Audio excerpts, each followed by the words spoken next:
ময়দানে সব সমীকরণ বদলে যাচ্ছে। ইসরায়েলের ভূমি থেকে আকাশ, সব জায়গাতেই অবিশ্বাস্য আঘাত হানছে ইরান। ইসরায়েল আমেরিকা ভেবেছিল ইরানের সরকারকে ক্ষমতা থেকে উৎখাত করে পুতুল সরকার বসাবে পারস্য উপসাগরীয় দেশটিতে, কিন্তু সেটি তো হলোই না। উল্টো ইরানে আগ্রাসন চালাতে গিয়ে একের পর এক শহর, অত্যাধুনিক সব যুদ্ধ বিমান হারাচ্ছে ইসরায়েল এবং আমেরিকা। গণমাধ্যমে এলো চাঞ্চল্যকর খবর, বেনিয়ামিন নেতানিয়াহুর আরও একটি শক্তিশালী ফাইটার জেট ধ্বংস হলো ইরানের মিসাইলে।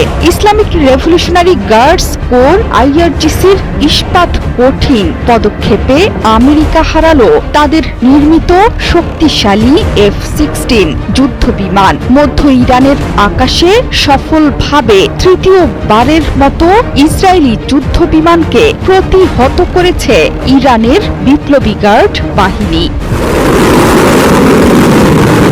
বিবৃতিতে আইআরজিসির জনসংযোগ বিভাগ ঘোষণা করেছে, স্থানীয় সময় রাত ৩টা ৪৫ ইরানে আঘাত করতে আসা যুদ্ধ বিমানটিকে লক্ষ্যবস্তু করা হয়েছিল, কিন্তু ইরানের আকাশসীমায় প্রবেশ করতেই শক্তিশালী এই যুদ্ধ বিমানকে প্রতিহত করে আধুনিক বিমান প্রতিরক্ষা ব্যবস্থা। শুধু তাই নয়, একদিন আগেই ইরানের মধ্যাঞ্চলের আকাশসীমায় প্রবেশ করা আমেরিকার গর্বের যুদ্ধ বিমান F-35 কেও ধ্বংস করে দিয়েছে তেহরান।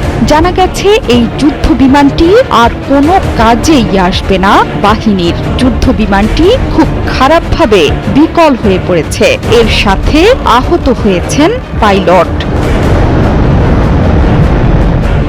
আইআরজিসি বলেছে, যুদ্ধ শুরুর পর থেকে বড় দক্ষতার পরিচয় দিয়েছে দেশের সামরিক সক্ষমতা। ড্রোন, ক্রুজ মিসাইল এবং উন্নত শত্রু যুদ্ধ বিমান সহ ২০০-র বেশি আকাশযানকে ধ্বংস করেছে আইআরজিসি, যা ইরানের আকাশসীমায় হুমকি পর্যবেক্ষণ এবং মোকাবিলায় প্রদর্শন করে আইআরজিসির বর্ধিত সক্ষমতা।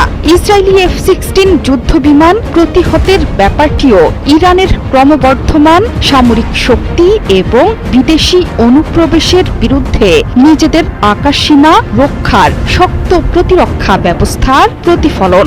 F-16 প্রতিহতের কথা স্বীকার করে নিয়েছে ইসরায়েলও। আইডিএফ জানিয়েছে, ইরানি সারফেস টু এয়ার মিসাইলের লক্ষ্যবস্তুতে পরিণত হয়েছে ইসরায়েলের একটি যুদ্ধ বিমান। বিমানটি অধিকৃত অঞ্চলের ঘাঁটি থেকে তেহরানের আশপাশের এলাকা লক্ষ্য করে রওনা হয়েছিল মিশনে, যদিও এই ঘটনায় বেঁচে ফিরেছেন পাইলট।